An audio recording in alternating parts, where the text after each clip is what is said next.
Bonjour à tous, je suis Anne-Lise du blog Grandir en langue et je suis très heureuse de vous retrouver aujourd'hui dans ce podcast pour vous parler des langues autrement. Ici, vous entendrez des histoires, des partages, des interviews, des personnes qui vous partageront leur propre chemin avec les langues. Leurs outils, leur fierté, les richesses que leur ont apportées ces langues, mais aussi, sans tabou, leurs difficultés et les obstacles qu'elles ont pu rencontrer. Alors parce qu'il y a mille et une façons d'apprendre une langue et que celle qui vous correspond se trouve forcément quelque part, je vous souhaite la bienvenue et évidemment une très belle écoute.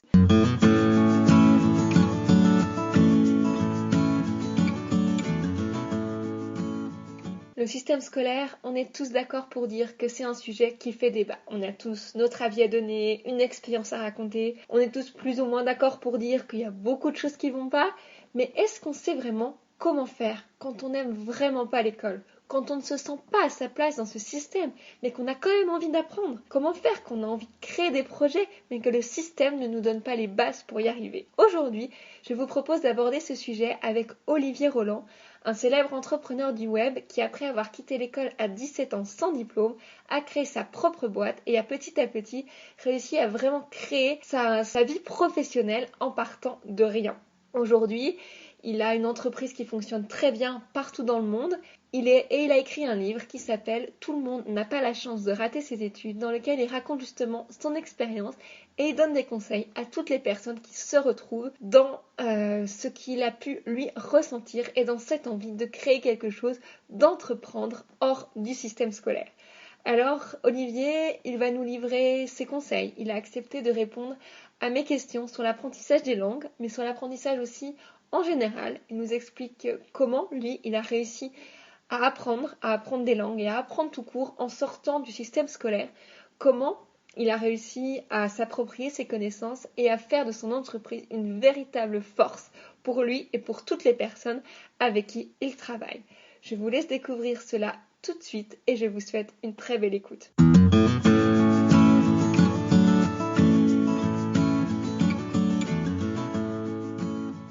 Salut Olivier, alors est-ce que tu pourrais, pour les personnes qui ne te connaissent pas, commencer par te présenter s'il te plaît? Écoute, moi j'ai arrêté l'école à 18 ans pour créer ma première boîte dans l'informatique. J'aime bien dire que j'ai un bac-2.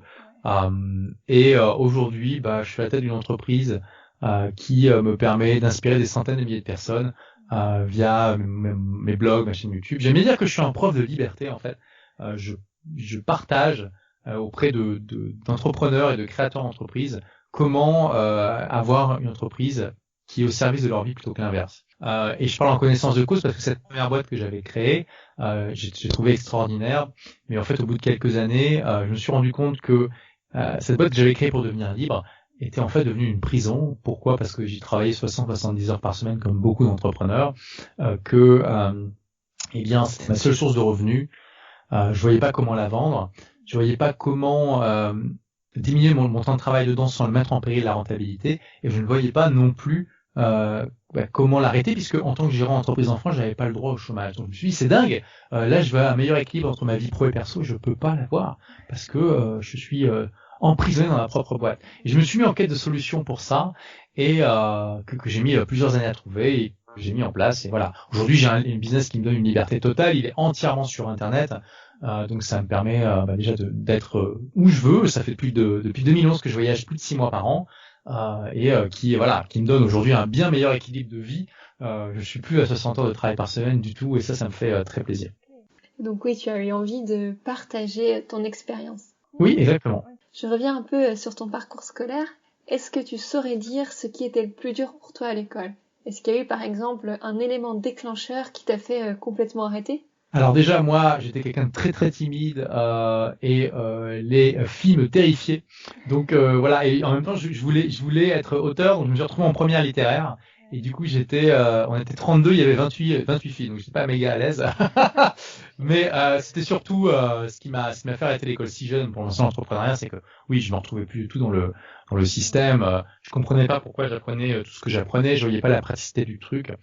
Comme beaucoup de jeunes de mon âge, je rêvais de quitter le système, de quitter le domicile de mes parents pour pouvoir voler mes propres ailes. Et je sais pas, je sentais vraiment un vrai manque. Je savais pas trop mettre le doigt dessus en fait, hein, mais je savais qu'il me manquait quelque chose. Tu sais, je vais te raconter une anecdote. Je me suis même fait convoquer par le directeur de mon lycée dans cette dernière année d'école que j'ai faite, qui m'a dit Olivier, asseyez-vous, faut qu'on parle. Bon, tu sais déjà que ça va pas très bien se passer quand ça commence comme ça. Il m'a dit voilà, vous êtes tellement démotivés que vous démotivez les profs. Il y a des profs qui veulent plus aller en cours quand vous êtes en cours. Tu t'imagines? Et c'est vrai, tu m'aurais vu à l'époque, j'étais complètement affalé sur ma table en train de dormir. Et voilà, j'étais un trou noir à aspiration. J'aspirais à la motivation des autres. C'est fou quand tu y penses. Et ce qui est fou, c'est que quelques mois plus tard, tu vois, j'étais la même personne, mais pourtant, là, j'étais à fond dans mon projet de création d'entreprise. J'étais devenu complètement inarrêtable. Je voyais une montagne, je fonçais dedans, je faisais un trou dedans comme Tex Avery, tu vois. Et pourquoi? Parce que, voilà, je m'étais trouvé un projet qui me passionnait, qui me challengeait, qui me faisait sortir de ma zone de confort et que j'avais vraiment envie de réussir. Et du coup, j'ai tout donné pour ça. Et c'est un des messages que j'essaie de faire passer dans mon livre, c'est que quel que soit votre degré de démotivation, d'apathie, le vôtre ou celui de quelqu'un que vous connaissez, peut-être même d'un de vos enfants, ça n'augure en rien de la motivation que vous pourrez avoir si vous trouvez quelque chose qui vous passionne et qui vous challenge. Vous pouvez être la plus grosse patate de canapé, comme disent nos amis anglo-saxons, un coach potato, aujourd'hui, et vous pouvez dans quelques mois être complètement transformé parce que vous aurez trouvé quelque chose qui vous donne envie de vous bouger, en fait, tout simplement. Donc, ce qui m'a manqué à l'école, c'est quelque chose qui me donnait ça, en fait, tout simplement, et je suis heureux de d'avoir exploré autre chose pour essayer de le trouver par moi-même. C'est exactement ce que je dis concernant l'apprentissage des langues, ça se rejoint complètement, donc c'est super. Bah écoute, la première partie de mon livre, c'est quand même une critique du système éducatif et puis comment contourner ses limites par soi-même. Hein. Et clairement, un des gros reproches que je fais au système éducatif, c'est que tout le monde s'accorde aujourd'hui pour dire que c'est super important d'apprendre une langue étrangère. Et quand tu regardes concrètement quel est le résultat en francophonie, alors à part au Québec qui est dans une situation différente, c'est catastrophique. T'as la Commission européenne qui a fait une enquête en 2012, t'as 17% des Français seulement qui se disent capables d'avoir un dialogue dans une autre langue. C'est quand même très très bas. Donc comment, tu vois, alors je me suis dit, ça fait partie de mes pistes de recherche au début, parce que je me suis dit, mais comment on peut avoir un tel consensus sur l'importance d'apprendre une langue étrangère et en même temps un résultat aussi mauvais, systématique à l'échelle d'un pays, même de plusieurs pays. Où est-ce que ça pêche, tu vois? Et c'est absolument dingue. Et clairement, l'école fait un très très mauvais job pour enseigner les langues. En tout cas, en France, en Belgique, en Suisse un peu moins évidemment, au Québec un peu moins aussi, puisque de par l'histoire de ces pays et leur proximité linguistique avec d'autres peuples, ça aide. Même en Belgique, ils sont pas très bons. Hein. La plupart des Wallons, ils parlent pas néerlandais, et même en anglais, c'est pas top top. Tu sais, je donne l'exemple de Caroline dans mon livre, qui est une amie à moi, qui a fait 11 ans d'allemand. 11 ans d'allemand à l'école, elle est incapable d'avoir une conversation simple dans cette langue. C'est quand même dingue. Tu te dis, mais allez, on va dire qu'elle a passé 100 heures par an et encore. Tu vois, c'est juste les cours, sans compter les travails à la maison, c'est probablement 200 heures par an. On va être charitable, on va dire 100 heures par an. Ça veut dire qu'elle a passé 1100 heures à apprendre l'allemand et qu'elle est même pas capable de faire une conversation. Mais comment c'est possible, tu vois? C'est juste complètement ahurissant. Surtout que quand tu regardes le tableau des heures nécessaires pour apprendre les langues, clairement, normalement, l'allemand, ça prend 700-800 heures pour un français. Donc c'est pas logique. Alors oui, on pourrait dire qu'elle est mauvaise, c'est vrai, mais quand tu regardes les résultats du système dans son ensemble, tu te rends compte que c'est quand même assez systématique. Je pense pourtant que beaucoup de profs font très bien leur boulot, mais sont victimes eux aussi justement de ce système. Ah mais complètement. Mais ce qui est drôle, c'est que tu vois, quand le livre est sorti là, dans sa première édition il y a 3 ans, je m'attendais à recevoir beaucoup de critiques de profs, et je vais te dire, j'en ai reçu aucune. Je suis même surpris honnêtement. Et en fait, tous les profs qui sont venus voir étaient d'accord avec moi et m'expliquaient comment ils essaient de contourner le système en fait par eux-mêmes, tu vois. Donc j'ai l'impression que il y a pas mal de profs comme ça. Après, je me dis qu'il y a peut-être eu un biais et que les profs qui vont pas raisonner avec mon message, vont pas lire mon bouquin tout simplement, ou que ils lisent quelques pages puis ils disent mais c'est qui ce connard. Ils ferment le bouquin et puis voilà, on n'entend plus parler quoi. Mais c'était intéressant en tout cas de voir le retour des profs effectivement. Et donc, d'ailleurs, moi je critique pas les profs, hein, je critique le système, c'est pas la même chose. Oui, bien sûr, c'est différent. Et donc quand tu as quitté l'école, quelles compétences as-tu eu besoin que tu as regretté de ne pas avoir appris à l'école. Par exemple, je sais que dans ton livre, tu parles notamment des finances, dont tu as eu besoin, en fait, tu as besoin de ces compétences après dans ton entreprise et tu t'es dit, mais pourquoi on ne m'a pas appris ça à l'école? Oui, bah alors il y a plein de choses. Non mais déjà, parlons d'une compétence fondamentale. On peut passer 20 ans ou plus de sa vie sur les bancs de l'école, on nous apprend jamais à apprendre. Comment t'expliques ça? Comment t'expliques ça? Mais c'est complètement aberrant. Et il n'y a pas d'explication rationnelle. C'est juste que les gens n'ont pas pensé au début, puis du coup il y a personne qui a pensé après. Bon après on m'a raconté des anecdotes que oui, dans certaines facs, il y a des cours sur comment apprendre. Bon, mais c'est extrêmement anecdotique. Il y a très peu de gens qui ont des cours comme ça, et c'est une aberration. C'est une aberration. Pareil, le système scolaire, mais semble être incapable de mettre en pratique, d'intégrer dans sa méthode pédagogique les découvertes des neurosciences sur les meilleures manières d'apprendre. C'est fou. Je cite une étude américaine de 86 dans mon livre, avec un titre évocateur, qui est en gros la répétition espacée, une étude de l'échec du système scolaire à l'implémenter. Tu vois. En gros, ils disent, ça fait des décennies que c'est prouvé que la répétition espacée, c'est la méthode la plus efficace pour apprendre, beaucoup plus que celle utilisée par défaut à l'école. Ça fait les premières études sérieuses sur le sujet, ça date des années 30, ça date pas d'hier. Hein. Et tu vois, en 86 déjà, les scientifiques se disent, mais what the fuck? Pourquoi c'est pas utilisé? 30 ans plus tard, on en est toujours au même point, c'est toujours pas utilisé. C'est incroyable, cet aveuglement aux découvertes des neurosciences sur les meilleures manières pédagogiques, je comprends pas, c'est juste aberrant. Et voilà, je pense que c'est juste qu'il y a personne qui s'en occupe dans le système, c'est un peu un vase clos et ça tourne un peu trop en boucle en fait. Donc c'est important d'apprendre de prendre conscience de ça, tu vois, et de se rendre compte aussi que malheureusement le système est très long à réformer, tu vois, ça a une inertie énorme le système éducatif. Toute réforme met des années, voire des décennies à être mise en place, et le problème c'est que pendant ce temps-là, t'as le monde qui avance de plus en plus vite, et que en fait, le temps qu'une réforme est mise en place, le monde lui a avancé très vite, et donc une fois que la réforme est là, elle est déjà obsolète quasiment, tu vois. En tout cas, elle n'est pas suffisamment adaptée au monde moderne. Et donc c'est ça le problème, c'est que l'école a un train de retard et que le gouffre le gouffre s'étend de plus en plus entre le programme, la vision, la doctrine, les objectifs du système et les besoins de la société, et aussi les moyens proposés par la société. Donc c'est très important de prendre conscience de ça par soi-même et de contourner par soi-même les limites du système, parce que le temps qu'il soit réformé, vous serez à la retraite, et de toute façon, il aura toujours un train de retard sur la société. Après, je suis pas en train de dire que le système est mauvais, entièrement mauvais, qu'il est que blanc et noir, et que tout est acheté, bien sûr que non, il y a des bonnes choses à prendre, mais il y a aussi des problèmes qui sont importants à prendre en compte, et trop souvent, le système éducatif, c'est vu comme une sorte de vase sacré intouchable qu'on n'a pas le droit de critiquer, alors que, comme tous les systèmes humains, il est imparfait, donc critiquable et améliorable. Alors si je reviens aux langues, est-ce que tu saurais dire comment ça se passait pour toi à l'école? Est-ce que tu te débrouillais en anglais par exemple en sortant? À l'école, j'ai appris l'anglais en première langue. J'étais vraiment très mauvais. Et d'ailleurs, c'est aussi une grosse critique que je fais, c'est que l'anglais il est pas enseigné de la bonne manière. Tu vois, l'anglais c'est une langue qui est avant tout orale. Autant le portugais, l'espagnol, enfin les langues latines. Alors l'allemand, j'en ai aucune idée par contre. Hein, mais les langues latines, c'est des langues dont la prononciation est beaucoup plus facile et surtout qui s'écrivent comme elles parlent et qui se parlent comme elles s'écrivent quasiment. Il y a quasiment pas d'exception.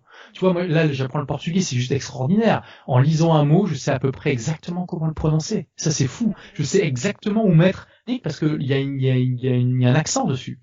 Et ça, c'est extraordinaire. En anglais, c'est impossible de deviner comment un mot va se prononcer en regardant comment il écrit. C'est juste complètement décorrélé. Et pourquoi? Parce qu'il n'y a pas d'académie anglaise. Il y a une académie française, une académie lusophone, une académie hispanophone qui font évoluer l'orthographe avec le temps. Alors, en Allemagne, je sais que c'est le cas aussi.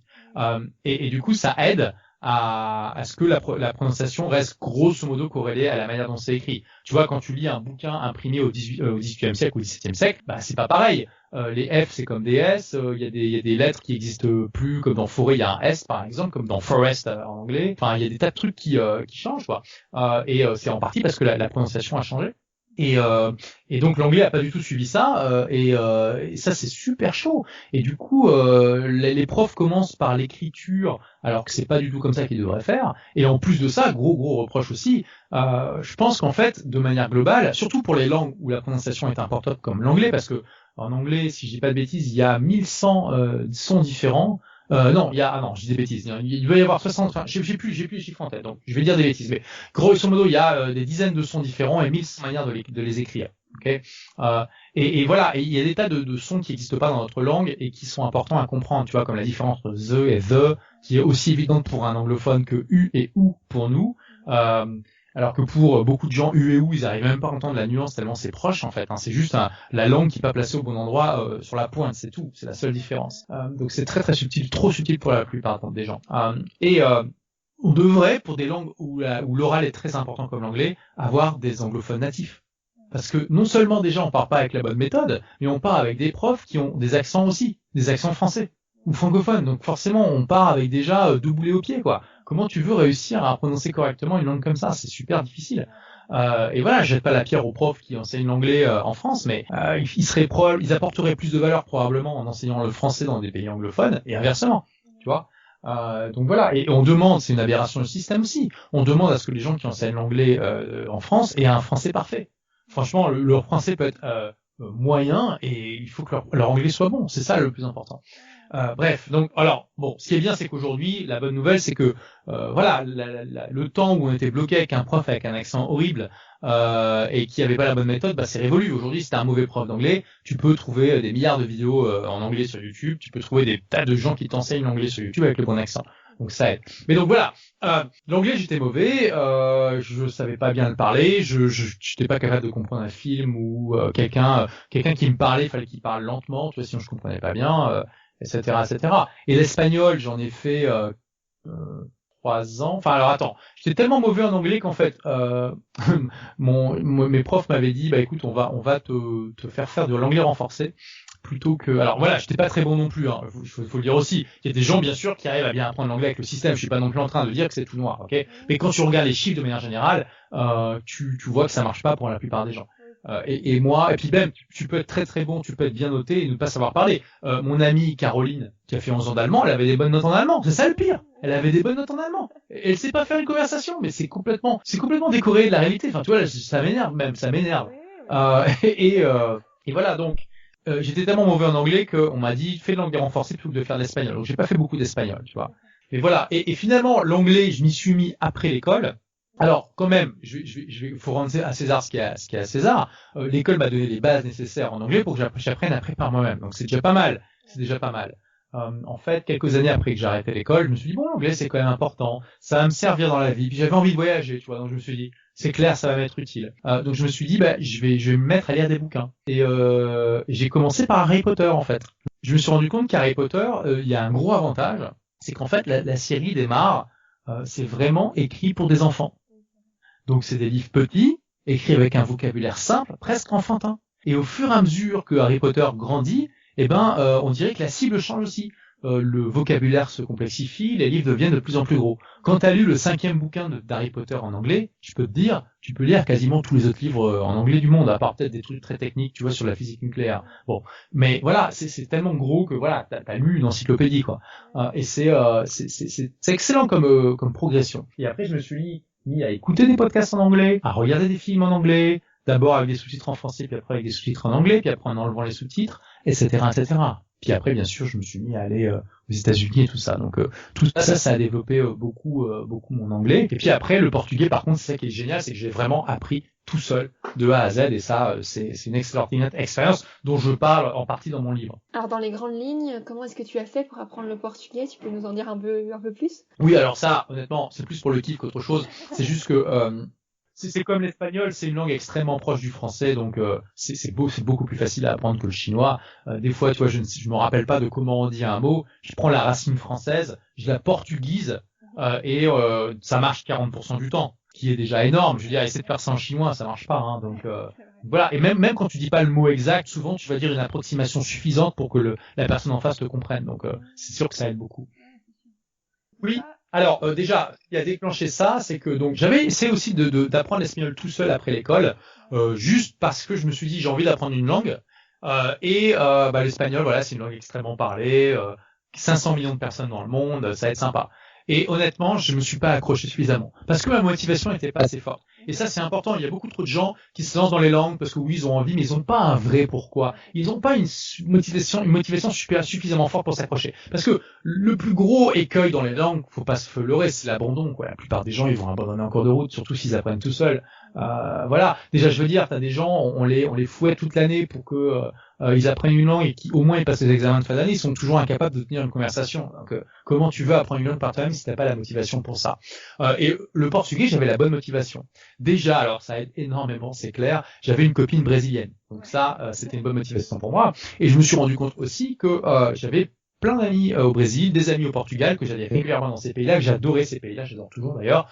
Et tout ça, ça a constitué une énorme motivation. Après, pour tous ceux qui ont déjà eu un conjoint bilingue, savent que, en général, en tout cas c'était mon cas, on n'apprend pas la langue avec son conjoint. Hein, parce que c'est quand même super long d'apprendre une langue, c'est pas votre conjoint qui va vous donner des cours, hein, il y a autre chose à faire. Par contre, ce que vous faites, c'est que vous apprenez la langue autrement et que vous pratiquez avec lui, ça, il n'y a pas de problème. Donc c'est ce que j'ai fait en fait, j'ai appris le portugais tout seul avec une application, enfin, j'ai testé plusieurs applications, celle qui a le mieux marché pour moi, que j'utilise encore aujourd'hui tous les jours ou presque, c'est Mosalingua. Mosalingua qui utilise justement le système de répétition espacée dont je parlais tout à l'heure, hein, c'est basé sur des flashcards, et voilà. Aujourd'hui, il faut que je regarde mon téléphone, mais j'ai dû apprendre 4200 cartes en 4 ans.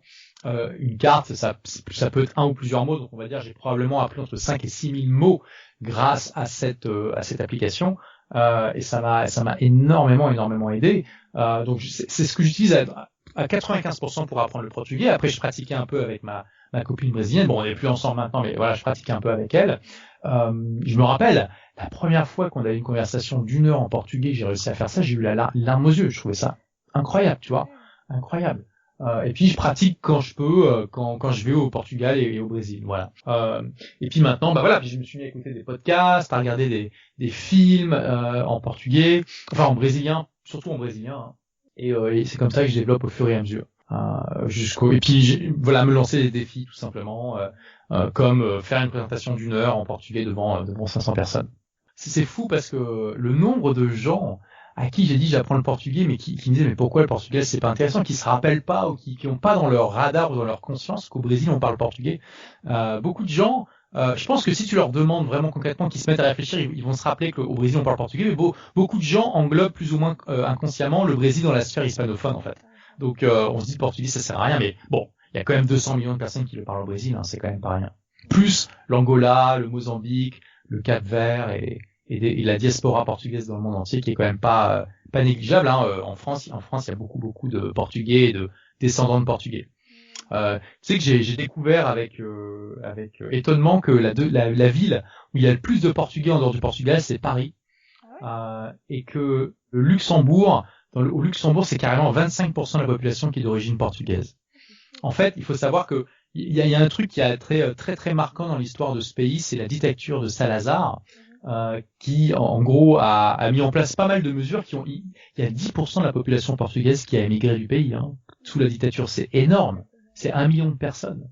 Une des raisons, c'est que il y avait un service militaire obligatoire de 2 ou 3 ans et qu'il envoyait les jeunes se faire tuer dans les guerres coloniales pour garder l'Angola, le Mozambique, Macao, et d'autres trucs. Donc forcément, ça intéressait pas les jeunes des années 60-70, tu peux bien imaginer. Donc il y a énormément de gens qui ont migré, notamment en France. Hein, c'était un des principaux pays. Il y a aussi beaucoup qui sont partis aux États-Unis, mais il y a beaucoup de Portugais qui sont partis en France. Et aujourd'hui, leurs descendants, ils sont nés dans les années 80, quoi, grosso modo. Hein. Et la plupart du temps, ils parlent portugais et français, mais pas souvent un très bon portugais. Et ils sont plus français que portugais, mais ils ont encore pas mal de familles au Portugal. C'est une des raisons d'ailleurs quand tu vas au Portugal pour laquelle il y a beaucoup de Portugais qui parlent français. Mais bon, là on digresse, je veux pas trop sortir du sujet de ton interview. Tu vois, je suis passionné par le portugais. Je pourrais en parler pendant des heures, voilà. Alors je rebondis sur ça, tu dis dans le livre que tu es passionné d'éducation, mais pas n'importe laquelle. Alors quelle est cette éducation que tu voudrais défendre ? Tout savoir n'est pas bon à prendre, et je pense que quand même, grosso modo, il faut se poser la question de est-ce que ça m'apporte quelque chose ? Est-ce que ça apporte quelque chose à l'humanité ? Est-ce que ça intéresse les gens aussi ? Et après, c'est aussi une question de dose. Bien sûr qu'on a le droit d'apprendre des choses qui sont inutiles en soi si ça nous fait plaisir, c'est pas non plus un problème. Il faut juste pas que ça devienne une mission de vie, un boulot ou le centre de notre vie, tout simplement. Donc dans ton livre, tu t'adresses à ta communauté, et cette communauté, tu les appelles les rebelles intelligents. Est-ce que tu penses que tout le monde peut se retrouver là-dedans ? Non, mais c'est pas fait pour tout le monde, c'est fait pour les rebelles intelligents. Donc tout le monde n'est pas un rebelle intelligent. Hein. C'est quelqu'un qui, pour moi, peut extérieurement avoir tous les signes de succès. Tu vois, ça peut être un cadre, enfin, quelqu'un qui a un beau diplôme Bac+5, qui peut avoir un bon poste dans une belle entreprise, une belle maison, une belle famille, une belle voiture, tout ce que tu veux, mais qui, intérieurement, sent que c'est pas comme ça qu'il va s'épanouir. C'est pas comme ça qu'il va se réaliser. Que, tu vois, faire ce que la société lui a dit, à savoir passe ton plus gros diplôme et fais du métro boulot dodo pendant 40 ans et puis éventuellement tu profiteras de la vie quand tu seras à la retraite, bah c'est pas suffisant en fait. Et alors d'ailleurs je dis qu'il peut avoir tous les signes de succès ou pas, hein, ça n'a pas d'importance. En fait le plus important c'est de ressentir cet appel au fond de lui. Et typiquement le rebelle intelligent il va s'épanouir et se réaliser par la création. Alors ça peut être la création artistique, tu vois, comme écrire un livre, écrire une pièce de théâtre, que sais-je encore. Ça peut être la création de sa propre aventure, comme de faire un tour du monde pendant un an, par exemple. Ça peut être de créer sa propre boîte. Dans tous les cas, ça implique de créer sa propre aventure, de tracer son propre chemin et de sortir des sentiers battus. Donc, bien sûr que non, ça ne s'adresse pas à tout le monde. Et c'est aussi une des critiques du système éducatif que je fais, c'est de dire que voilà, le système n'est pas conçu pour les gens comme ça. Le système a été conçu à la base, à la fin du 19e siècle, dans tous les pays occidentaux, pour fournir des citoyens productifs dans une économie industrielle. Et donc, qu'est-ce que ça veut dire? Des bons employés, des bons ouvriers, des bons soldats, à qui on enseignait le minimum nécessaire pour être productif, et aussi quelque chose de fondamental qui était l'obéissance à l'autorité. Hein, parce que tu retrouves ça dans l'organisation de l'école fondamentale à l'époque, tu vois, c'est le maître sur son estrade, autorité dans la classe, autorité et dépositaire du savoir, avec parfois il y avait à l'époque il avait le droit de punition corporelle, l'organisation de l'école qui ressemble à celle d'une usine avec une sonnerie pour annoncer le début et la fin des cours, des uniformes, etc., etc. Alors depuis ça a évolué, il y a plus d'uniformes en France, il y en a encore dans pas mal de pays, il y a encore les sonneries pour les cours. Alors le maître, il est peut-être plus sur son estrade, mais ça reste le dépositaire du savoir. Enfin, bon, tu vois, il y a beaucoup de choses qui sont restées plus ou moins dans l'état parce que ça se transmet de génération en génération sans réflexion, que ces principes étaient pas forcément réfléchis à l'époque parce qu'ils étaient tellement intégrés à la société qu'ils paraissaient évidents et qu'aujourd'hui ça fait partie de l'inconscient collectif du système. Donc le problème, c'est que les gens qui sont des rebelles intelligents ne sont pas adaptés à ce système-là, que ce système les étouffe. Le système n'est pas fait pour les rebelles, les iconoclastes, les créatifs, les gens qui justement créer autre chose parce que qui se sentent pas bien dans un moule tout simplement. Donc voilà, pour répondre à la question, non, c'est pas pour tout le monde, c'est juste pour une partie de la population, une minorité, mais une minorité importante, une minorité active. Et le but de mon livre, c'est vraiment de dire à ces rebelles intelligents, vous êtes normaux, donc déjà bonne nouvelle. Ça c'est super, c'est important parce qu'il y en a qui vont se dire qu'est-ce qui se passe avec moi, tu vois. Vous êtes normaux et en fait c'est vraiment une chance extraordinaire d'être un rebelle intelligent. Il faut juste en avoir conscience et puis savoir utiliser ce qui fait de vous un rebelle intelligent de manière intelligente. Et mon but, tu vois, en écrivant Tout le monde n'a pas eu la chance de rater ses études, c'était vraiment de donner le guide, de donner des stratégies, des méthodes, une voie des voies pour que les rebelles intelligents s'épanouissent. Et tu vois, récemment, ça m'a fait très plaisir.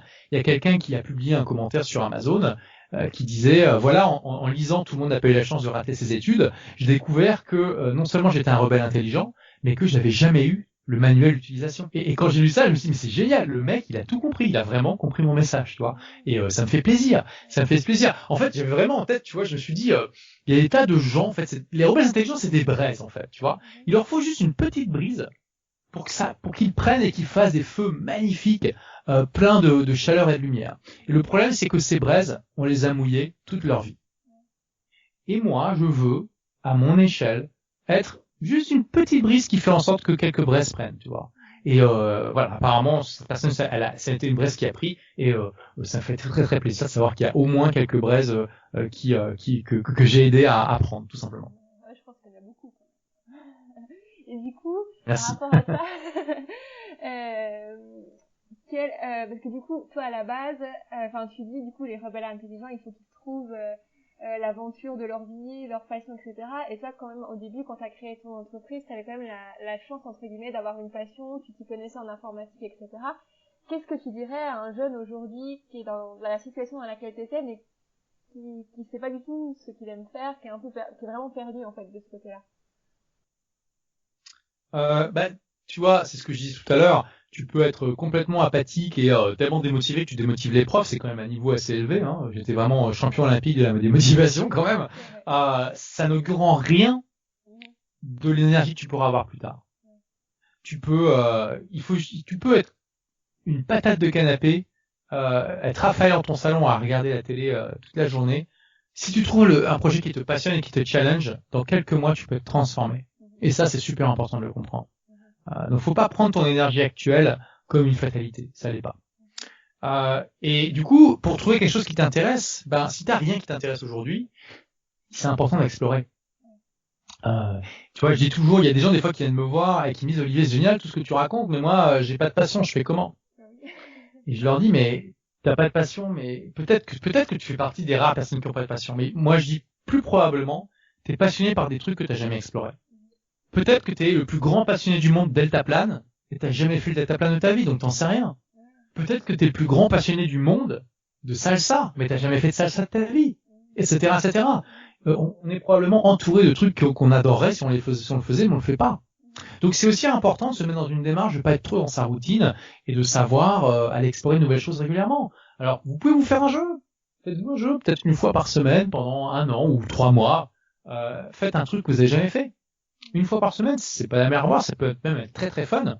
Explorez, voyez s'il n'y a pas des trucs qui vous intéressent. Essayez de voir si vous n'avez pas des amis qui pratiquent des choses qui seraient heureux de partager avec vous. Tu vois, l'année dernière, j'ai commencé à faire de l'escalade. Ce que j'ai jamais fait, en plus je suis sujet au vertige, donc pour moi j'ai dû vraiment prendre sur moi. Et j'aime bien, c'est sympa. Je sais pas, qu'est-ce que j'ai fait d'autre récemment. Moi, je me suis remis à la guitare après des années où je m'y étais pas mis. Donc ça m'a fait aussi super plaisir. Voilà, enfin, j'essaie toujours d'essayer de me lancer en nouvelles choses et d'explorer de nouvelles choses. Alors, qu'est-ce que tu dirais si tu disais les 3 avantages à apprendre une langue? Déjà, c'est super important, tu vois. Bon, au-delà du fait que l'anglais, clairement, ça te donne accès à un monde énorme. Il y a combien de pays où il y a personne qui parle français? C'est juste la majorité des pays dans le monde ne parlent pas français. La majorité des gens dans le monde ne parlent pas français. Alors, c'est vrai aussi qu'on pourrait dire la majorité des gens dans le monde ne parlent pas anglais. C'est vrai. Mais t'as beaucoup plus de chances où que tu ailles d'avoir trouvé quelqu'un qui parle anglais que français. Déjà, tu vois, tu vas en Chine, tu te tires une balle. Il y a personne qui parle anglais là-bas. Pareil au Japon, pareil au Brésil. Déjà, c'est dur de trouver quelqu'un qui parle anglais et c'est de trouver quelqu'un qui parle français. C'est juste mission impossible, quoi. Donc, de toute façon, je veux dire, voilà, imagine t'es au Brésil, t'es vraiment dans une situation critique, tu vas galérer à trouver quelqu'un pour parler anglais, mais tu vas finir par trouver quelqu'un qui au moins baragouine l'anglais. Le français, c'est beaucoup plus chaud. Donc, déjà, il y a cet aspect utile. Hein. Au-delà de ça, en tant qu'entrepreneur, enfin, je veux dire, même pas, juste en tant qu'être humain, être confiné à une seule langue, c'est une condamnation au provincialisme. C'est obligatoire, en fait. Qu'est-ce que c'est que le provincialisme? C'est le fait de croire, sans réflexion, que les valeurs dans lesquelles on a été éduqué sont des valeurs universelles et que ce sont les seules possibles. Donc là, on prend l'exemple du gars qui a vécu dans son village toute sa vie et qui arrive à la ville, tu vois, ça le provincial un peu dans la culture populaire, tu vois, le mec qui découvre un peu la vie, quoi, parce que tout est tellement différent que de ce qu'il a vécu toute sa vie que ça lui paraît hallucinant. Oui, mais le problème c'est que si tu restes dans une seule langue, c'est ce que tu vis en fait sans t'en rendre compte, parce que en fait, tu peux pas savoir le nombre de bouquins qui ne seront jamais traduits en français, c'est juste hallucinant, c'est hallucinant. Tu peux pas savoir le nombre d'œuvres, de films, de trucs qui sont jamais traduits en français. Il y en a, c'est la majorité des choses, malheureusement. Donc, et puis même quand c'est traduit, il y a toujours un filtre. Quand tu parles une seule langue, t'es baigné dans une culture. Alors, c'est vrai que, bon, je dis ça se nuance quand même. Par exemple, quand tu parles français, si tu vas au Gabon ou au Sénégal, c'est sûr que tu vas découvrir une culture très différente, c'est vrai. Ok. Mais en général, faut pas se leurrer, le français ou le belge ou le suisse, il va pas trop s'intéresser à la culture du Gabon, ok. Après, le Québec, voilà, ok, là tu t'intéresses, ça commence à être une culture relativement différente, quoique proche quand même, où t'as déjà des trucs qui peuvent te faire un peu ouvrir tes chakras. Donc on peut quand même, tu vois, ouvrir un peu ses chakras tout en parlant la même langue, c'est vrai. Mais ça va t'ouvrir tellement de nouvelles portes en termes de culture, de pensée, d'apprendre une nouvelle langue, c'est juste hallucinant. Tu fais un saut quantique, quoi. Voilà, c'est comme un nouvel œil qui s'ouvre sur ton front. Tu vois les choses différemment. Et alors, si tu arrives en plus à atteindre le niveau où tu penses dans cette langue, là, c'est absolument extraordinaire. C'est extraordinaire. Parce que la langue, c'est l'interface avec la réalité. T'as la réalité qui existe indépendamment de toi, et toi, ton interface conceptuelle, ce qui te permet de te représenter de la réalité, de la pensée, d'agir par rapport à elle, c'est de la langue. D'accord? Et dans toutes les langues, tu vas trouver des mots qui sont pas traduisibles dans d'autres langues. Et ça, c'est très intéressant parce que ça veut dire que sur ce cas particulier, cette langue-là, elle a une vision plus nuancée que dans ta langue, par exemple, ou que dans d'autres langues. Et que donc là, tu as une interface avec clarité qui est différente, probablement plus pertinente. Tu vois? Alors, tu vois, l'exemple typique, c'est le cliché que les Esquimaux, ils ont, je sais pas, 9 ou 10 manières de dire, de nommer la neige. Bon, déjà, c'est une légende urbaine, faut le savoir, c'est une légende urbaine. Mais voilà, en tout cas, c'est une bonne image. Ça te montre un peu ça, tu vois. Là, j'ai pas d'exemple. Ah si, j'ai un exemple en tête. Super, j'ai un exemple en tête. Un mot anglais qui est très difficilement traduisible en français. C'est accountability. Accountability, ça peut se traduire en français par responsabilité, mais il manque quelque chose. C'est pas exactement toute la signification du truc. Les anglophones utilisent ça pour dire to be accountable for. Donc être responsable d'eux, mais plus que ça, il y a un truc en plus, c'est d'être responsable de manière proactive et en s'engageant pour la réussite du truc, mais aussi en s'engageant à communiquer sur les résultats, en s'engageant à dire au monde ce qui va se passer, tu vois. Et donc être accountable, c'est se dire, ok, je prends la responsabilité de mon succès. Tu vois, I will be accountable for the success of my company. C'est, je vais prendre la responsabilité du succès de mon entreprise de manière un peu plus forte que ce que nous on utilise. Donc là, tu vois, on a une petite nuance qui n'existe pas en français et qui montre justement que là, sur le coup, les Anglo-Saxons ont une approche de la réalité qui est plus forte, où ils s'engagent davantage. C'est très intéressant aussi.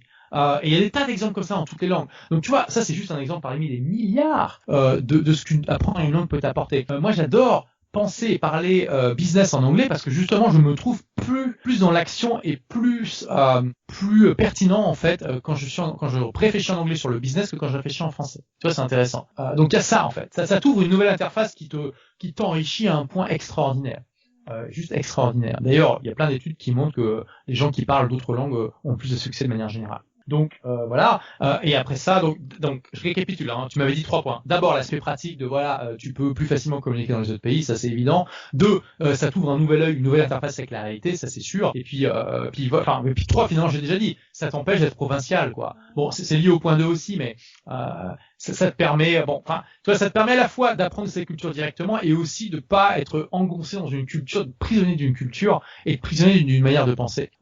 Et voilà, tu vois, j'adore aussi le portugais parce que le Brésil, c'est le pays où, je sais pas si c'est déjà le Brésil, mais c'est juste extraordinaire l'énergie qu'il y a là-bas. C'est un truc que j'ai vu nulle part ailleurs. C'est vraiment quelque chose de fondamentalement inhérent à la culture brésilienne. Ils ont une énergie de malade, c'est fou. C'est fou. Même aux États-Unis, il n'y a pas ça. Alors que les États-Unis, c'est des mecs, tu vois, ils se bougent à fond, ils sont très dans le concret, ils sont très entrepreneurs. Là-bas, c'est fou, l'énergie. Alors que tu vois, c'est un pays qui, depuis des décennies, ça enchaîne les crises économiques, les problèmes de corruption, les problèmes politiques et tout ce que tu veux. Et ça a été sous une dictature, sur des dictatures pendant beaucoup plus longtemps que le Portugal. Mais quand même, les Brésiliens, ils ont cette sorte d'énergie joyeuse que tu retrouves nulle part ailleurs, qui d'ailleurs aussi crée certains problèmes dans le pays, parce que grosso modo le Brésil, si je récapitule de manière vraiment grossière, mais quand même pas trop loin de la réalité, c'est un joyeux bordel, quoi. Tu vois, t'as rien qui marche vraiment comme ça devrait marcher, mais ça marche, c'est un bordel joyeux, et ça c'est génial. Et ça se retrouve dans leur langue aussi, ça se retrouve dans leurs expressions, dans leur accent, dans l'énergie qu'ils vont donner dans la manière de prononcer, de parler, tu vois, ils vont dire Opa, cara, tout bon, tu vois, est-ce que salut mon pote, ça va, tu vois, ils vont le faire avec une énergie que tu retrouves pas ailleurs, et ça fait plaisir, quoi. Ça se communique à toi en partie. T'es déjà allé au Brésil? Non, jamais, je connais pas du tout. Je te recommande fortement, si tu veux prendre une grosse baffe en termes de décalage culturel, c'est d'aller en Inde. C'est clairement le pays, moi c'est ce qui s'est rapproché le plus, j'ai fait beaucoup de voyages, d'aller sur une autre planète quoi. Mais c'est dingue, t'as vraiment l'impression d'être sur Mars et d'être avec des extraterrestres, c'est incroyable. C'est quasiment comme si tout ce qu'on t'avait dit qui était vrai pour eux c'est faux et l'inverse, tu vois. Et que tout ce qui est faux pour toi c'est vrai pour eux quoi. J'exagère un peu mais c'est quasiment ça, c'est fou, c'est complètement dingue. Tu vas te prendre la plus grosse baffe de ta vie.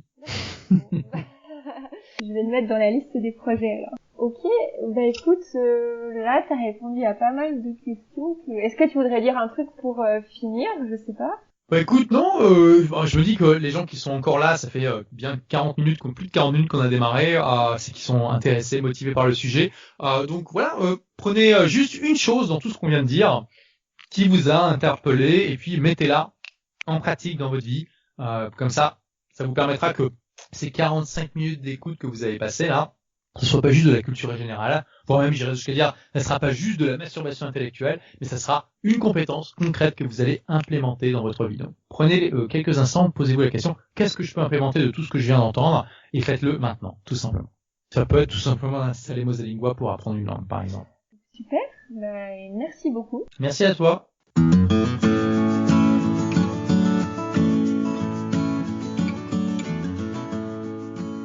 Merci à tous d'avoir écouté ce podcast. J'espère qu'il vous a plu, que la rencontre avec Olivier Roland vous donnera peut-être des clés pour dépasser vos peurs, pour passer le cap d'apprendre une langue, d'aider vos enfants, d'accompagner quelqu'un qui a besoin, qui a envie d'apprendre une langue. Je ne peux que vous encourager à dépasser vos peurs pour enfin pouvoir profiter des richesses et des nombreux avantages d'apprendre et de parler plusieurs langues étrangères. Je vous dis en tout cas à très vite pour une nouvelle histoire, pour de nouvelles rencontres et pour plein de nouvelles richesses. Surtout, prenez soin de vous. Ciao!